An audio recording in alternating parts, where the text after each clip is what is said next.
sinaray lamba tonga tety dia matona sy amianana baby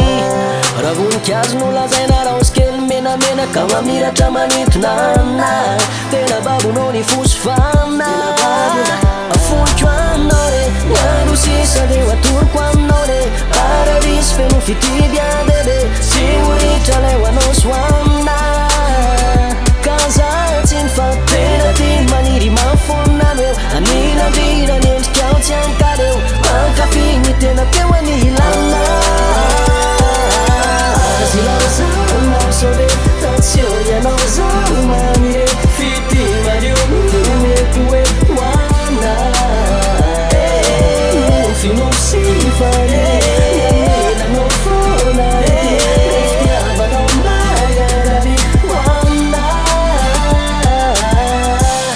za toendrikao mafatifaty bikanao tao mapitapo mampitoboka ny foko manginy ka manaiky fa tsy misy otrana lady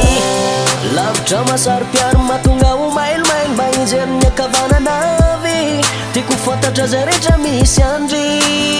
ka foiko aminao re nano sisa reo atoroko aminao re pararisy feno fitibiadebe tsy oritra lay ho anao soamina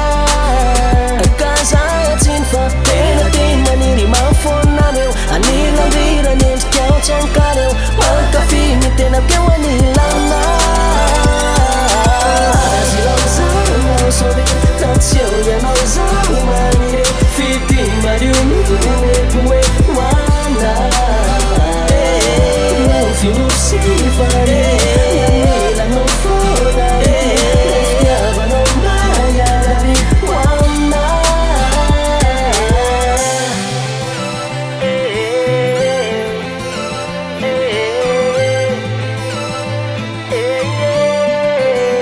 akazatsiny fa tena tiny maniry mafonana eo anilandrirany endrikao tsy ankareo mankafiny tena keo anilana